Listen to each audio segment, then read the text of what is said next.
Bonjour à toutes et à tous, j'espère que vous allez bien. Alors j'espère que votre santé est au top et que votre morale aussi. Alors voilà, je vous retrouve aujourd'hui pour une nouvelle vidéo. Ça sera pour une vidéo spéciale invité, donc la rupture du jeûne avec des invités. Et donc là, comme vous pouvez le voir, je fais ma vaisselle parce que j'avais pas fait la vaisselle la veille, j'étais claquée et donc je l'ai faite le matin. Hein. Ça peut arriver, il faut savoir écouter son corps, faut pas se forcer. Et c'est ce que j'ai fait tout le temps, voilà.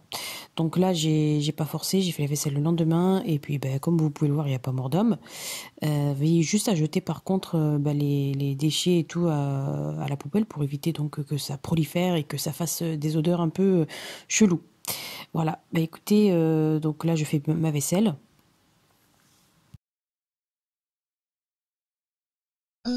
Thank you a lot for my direction. So thank you for that, it's such a blessing, yeah. Turn every situation into heaven, yeah. Oh, oh, oh. You give me sun on the dark. Là, comme vous pouvez le voir, je suis en train de laver ma tasse favorite. C'est une tasse, c'est un mug de 500 ml, licorne, et je la kiffe. Franchement, je la kiffe, je bois que dedans. Je suis une collectionneuse de tasses en fait. You're the only girl you told me early on. When I call, I know that you're here. And then you there. Oh yeah. Despacito. No rush, I pray my salad despacito.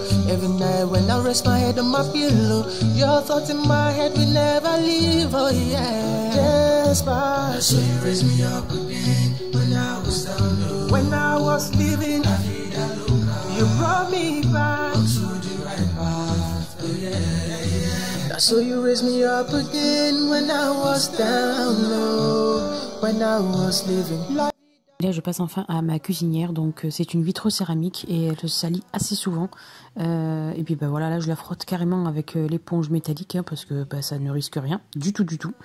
Et c'est le seul moyen pour en venir à bout en fait. C'est vraiment un truc de dingue cette cuisinière, elle se salit tellement vite. Et là, vous voyez un peu l'état. Hein. Donc moi je fais ce que je peux, en attendant je dépanne avec cette cuisinière là, même si plus tard j'aimerais bien avoir les plaques à induction et tout ça. Donc voilà, on fait avec les moyens qu'on a. En tout cas, elle me convient très bien. Elle cuit bien mes aliments, que ce soit son four, que ce soit les plaques. J'ai pas à me plaindre. Donc voilà.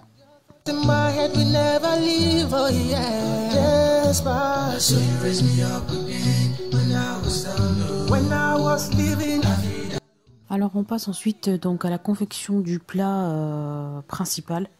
Ça sera pour mon mari, il mange ça au petit-déj. Alors ne me demandez pas pourquoi, il est très courageux. Et là j'ai fait une grosse proportion parce que normalement mes invités devaient en prendre mais finalement ils en ont pas pris, donc j'en ai en rab, voilà. Donc vous commencez par mettre un oignon, ensuite vous mettez, j'ai mis deux oignons, vous mettez de l'huile d'olive, de l'huile de tournesol, vous laissez un petit peu rissoler puis vous rajoutez donc votre viande. Moi j'ai rajouté des morceaux de jarret de bœuf, voilà, tout simplement. Ensuite, j'ai rajouté suite à ça les épices. Hein, donc, vous allez voir, les épices, je vais les rajouter un par un. Là, j'essaie d'aller en même temps que la vidéo parce que sinon, vous n'allez rien comprendre. C'est un plat que je fais souvent, pendant le ramadan, puis même pendant les jours lambda. Pour mon mari, il aime beaucoup ça. Franchement, je ne vais pas vous mentir, il aime énormément ce genre de plat. Et moi personnellement un petit peu moins parce que je trouve que c'est fort, il y a un très fort goût en viande. Donc comme vous pouvez le constater, je vais vous dire un peu les épices en grosso modo. Hein. Vous rajoutez du sel obligatoirement, du curcuma, du gingembre, du poivre, de la cannelle et enfin de l'ail que j'ai écrasé préalablement. Et vous mettez également, ça il faut pas l'oublier, si vous voulez bien sûr, c'est un demi-cube de bouillon de bœuf. Moi j'achète ça bio, hein, ça se vend bio. J'utilise ce genre de bouillon, voilà, ça apporte un petit goût supplémentaire. Et puis écoutez, voilà, je vous laisse donc avec les images. Sachant que je vais rajouter aussi des petits pois et des pommes de terre. Donc pour que le plat soit bien plus consistant. Donc là je vais attendre que la viande cuise et ensuite je vais mettre les petits pois et les pommes de terre. Bien sûr je vais mettre un peu d'eau hein, pour le bouillon. Et puis voilà, tout est en image. Hein.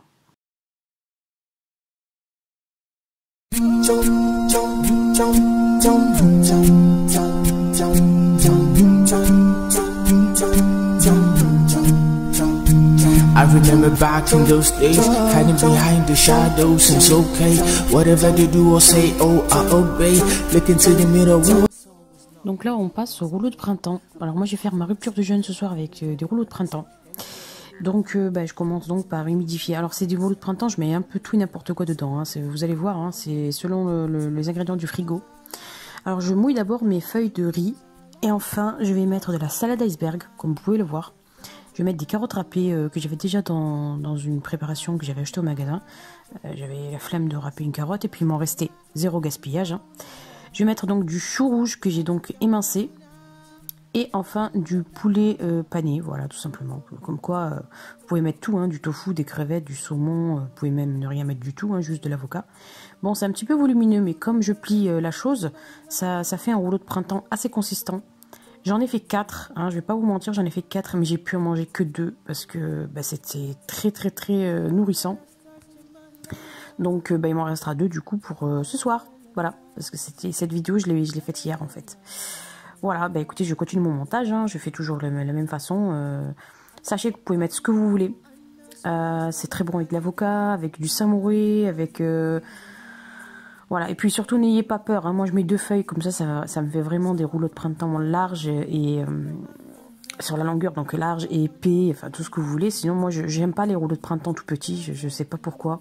J'ai une aversion pour les miniatures. Enfin, je sais pas pourquoi, les choses...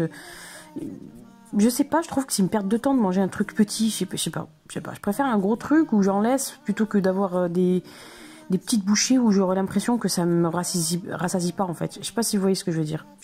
Bref, peut-être beaucoup de gens sont comme moi. Donc je continue mon montage comme vous le voyez. Je vous partagerai prochainement la recette de ma sauce que je fais toujours avec mes rouleaux de printemps. C'est une sauce très spéciale à base de beurre de cacahuète, de sauce soja, de citron, enfin bref, plein de choses, de tahini aussi. Donc je vous publierai ça prochainement, donc je vous ferai une vidéo spécialement pour cette sauce-là. Et écoutez, je continue donc mon montage comme vous pouvez le voir, jusqu'à ce que j'arrive à épuiser grosso modo mes ingrédients. Et puis je vais réserver ça au frais, hein. Je vais filmer et puis je vais réserver ça au frais. Pour que ça puisse bien être frais donc au moment de la rupture du jeûne, parce que c'est ce que je compte manger, c'est ce que je comptais manger et c'est ce que j'ai mangé. J'en ai mangé 2, voilà, il me reste 2 pour ce soir. Voilà, trêve de blabla, je vous fais un petit zoom là, je suis trop sympa, je vous fais un petit zoom. Voilà, donc ouais, ça a l'air un peu périlleux hein, à plier, mais je vous assure, faut y aller comme quand on va à la guerre, quoi. C'est voilà. Je suis folle. Bref, écoutez, on passe à la suite. Forgive me, they call me Roseanne.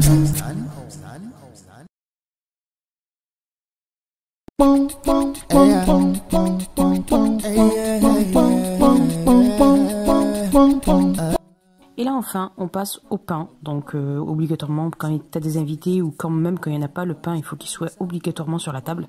Donc là j'ai fait la même recette de pain que je vous mettrai le petit i, là je vous mettrai la petite suggestion. Voilà, rien de bien compliqué, j'ai juste rajouté un petit peu de semoule d'orge fine pour un peu plus de déco, un peu plus de changement. Voilà. Là, on passe enfin au botte-bout, au façonnage des botte-bout, donc abaissement et découpage des cercles. Je vous ferai une vidéo prochainement, parce que là c'était un vlog, en fait je vous ai présenté un peu tout ce que je vais poser sur la table au moment de la rupture du jeûne pour les invités. Mais je vous ferai une vidéo, hein, à part si ça vous intéresse, laissez-moi un commentaire pour savoir ma façon de pétrir donc mes botte-bout, la pâte à botte-bout pardon. J'ai fait une pâte pour 2 préparations pour des pizzas pides et des botte-bout. Donc vous verrez de toute façon le façonnage des pizzas pides juste après. Donc les pizzas turques, voilà. Donc là j'ai mis un petit peu de farine sur mon plan de travail. Et j'ai partagé la pâte préalablement préparée en 2. Voilà, pour avoir donc une partie pour les pizzas et une partie pour les botte-bout. Et là je vais former une petite boule, hein, grosso modo, hein, une petite boule que je vais donc étaler avec un rouleau à pâtisserie. Et enfin, je vais utiliser mon shaker, mon shaker spécial protéines donc que j'avais acheté chez Body & Fit. Je crois que je l'ai eu en cadeau. Non, je l'ai pas acheté. Je l'ai eu en cadeau. C'est ce qui me plaît d'ailleurs chez Body & Fit, c'est que quand vous commandez, vous avez obligatoirement des cadeaux. Voilà. que vous commandez même un seul produit, bah non, vous aurez un cadeau. Voilà. Et des échantillons aussi. J'arrive même plus à m'exprimer. C'est une catastrophe. Donc j'étale bien. Je vais laisser approximativement un demi centimètre, même pas. Enfin, parce que certains laissent 7 mm. Moi, je sais pas. Bref. Moi, je la fais quand même assez fine. Mes ronds, bon, je les fais assez fins. Donc là, je commence à détailler avec mon super shaker. Que j'aime trop ce shaker. Il est aiguisé, tu vois. Genre, quand tu fais ton rond, là, tu fais ton cercle, ça te le coupe, mais alors net, quoi. Ça cherche pas à comprendre. Voilà, donc, voilà, bah écoutez, je fais des cercles, comme vous pouvez le voir. Et ensuite, moi, je les cuis directement. Moi, je laisse pas, en fait, reposer ma pâte. Voilà, après, chacun fait comme il le sent. Mais moi, je laisse pas du tout reposer ma pâte. J'aime bien faire comme ça. Je trouve qu'il n'y a pas trop de différence. Hein. Tout est dans la technique de cuisson, en fait. Donc, la pâte restante, ben, je reforme une boule pour pouvoir en refaire après. Et puis voilà, ben, je vous laisse avec les images. Everyday discovering something brand new. And I want nobody but you.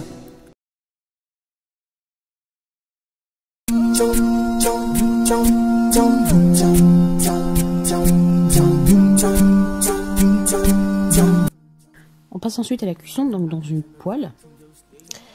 Et ben voilà, je dispose donc mes cercles et je les retourne à peu près 10 secondes après. Voilà, il faut vraiment pas attendre plus de 10 secondes. Il faut les retourner toutes les 10 secondes jusqu'à ce que vous les voyez donc gonfler. À partir du moment où ils gonflent, on va passer donc au pizza pide. Voilà, donc là je prends de la crème. Donc déjà je façonne ma pâte en plusieurs pâtons, comme vous pouvez le voir en arrière-plan. Et donc je prends ma crème fraîche dans laquelle je mets des épices tandoori, donc voilà, des épices à tandoori tout simplement.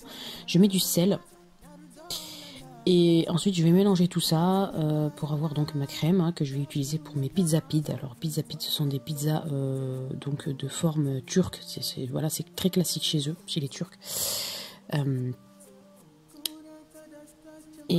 Ben voilà, comme vous pouvez le voir, j'ai rajouté aussi de l'ail dans la crème fraîche, j'avais complètement zappé, de l'ail en poudre.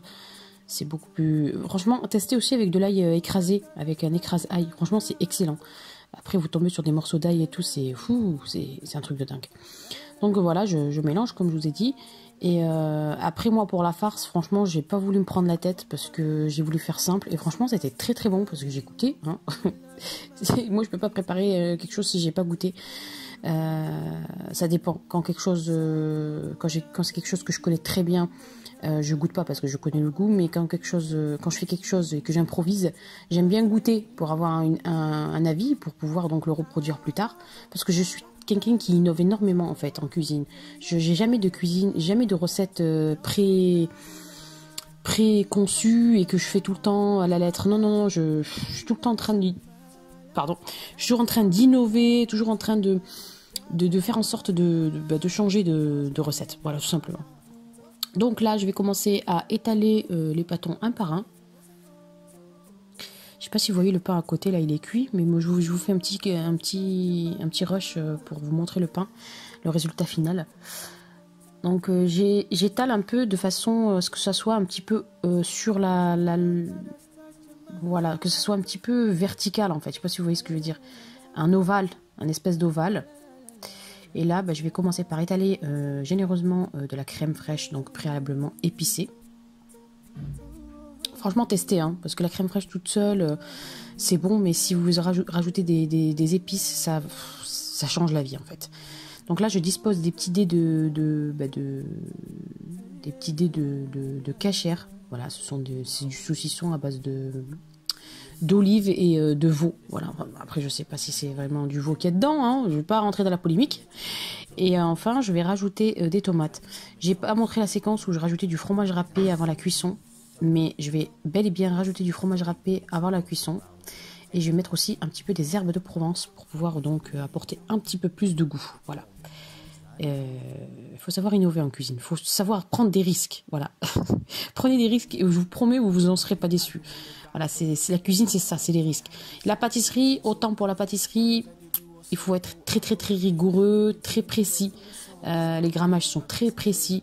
Mais pour la cuisine en général, non mais vous pouvez vous faire plaisir. Hein. Donc écoutez, je vais continuer le même procédé avec les autres morceaux de pâte. Et voilà, je vous montrerai donc une fois cuit. Donc quand je vous montrerai la table finale donc, du ftor, de la rupture du jeûne.